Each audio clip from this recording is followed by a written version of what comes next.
Welcome back to Mosaic. I'm Rabbi Eric Weiss. We're in the middle of a wonderful conversation, very informative conversation with Woody Weingarten and Rose Barlow about breast cancer. Rose, as the Executive Director of Zero Breast Cancer, I know that you deal with all classes of people, people from all stations of life as it impacts breast cancer. We certainly know, like all illnesses, that it touches every class, every race, every station in life. And I'm wondering if you can sort of talk a little bit about that that perspective of the experience.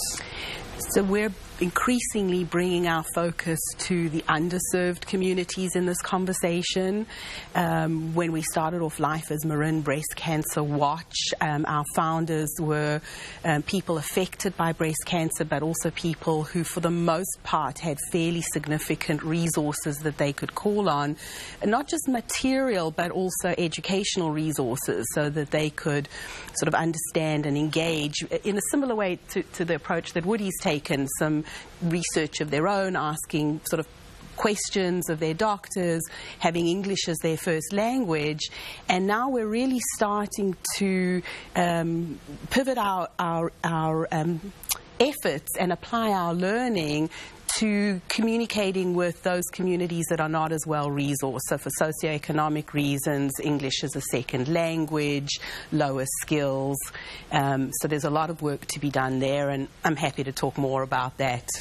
And Woody, your book is your particular reflection of your experience as a husband with your wife with breast cancer. We know that there are plenty of women who are otherwise single. They might have a best friend or a companion that they move through the illness with, certainly LGBT folks, etc. And I'm wondering to what degree, though your experience is singularly your own, but you've written a book and all books have a universal appeal, to what degree do you sort of view your experience in your book as responding to sort of the support system of anybody's experience with breast cancer? I'd like to say first that my book is a hybrid. The journal parts that I referred to are three sections of the book about the chemo, the radiation, and the surgery. The rest of the book is expository material, and it talks, there's a chapter on a support group that I've been running for 20 years. It's called Marin Man to Man, and it's a group for men whose partners have or had breast cancer. We've expanded it. We have a man in there now who had breast cancer himself, and there are 2,500 men with breast cancer each year. Can you talk a little bit then about one of the things I think in any illness, and certainly with breast cancer, is that people don't really articulate, I think, enough about the personal impact of body image, about relationship, around issues of sensuality, around issues of sexuality, around issues that sort of people need to adjust to relationally, about issues that impact one's ability to work, sort of the emotional roller coaster. Can you talk a little bit about some of those things in the context of your experience? I could, but to answer everything you brought up, you have to read the whole book. Yeah, of course, sure. But meanwhile, the image that women have can be destroyed during breast cancer because they may need a mastectomy, and that will change their physical appearance. Some men will react badly to that. Some women will react badly to that. The hair loss that still exists is a big deal. It may mean getting a wig. It may mean watching your hair grow in, as my wife did, in different colors. Support is important, critical, in fact, coming from wherever it comes from.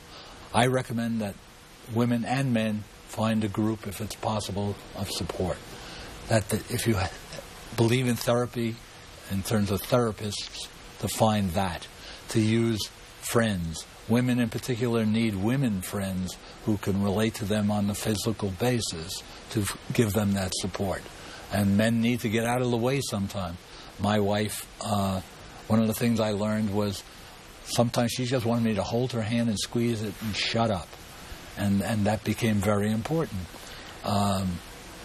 It became very important that I not play the macho man role. I would have trouble with that anyway.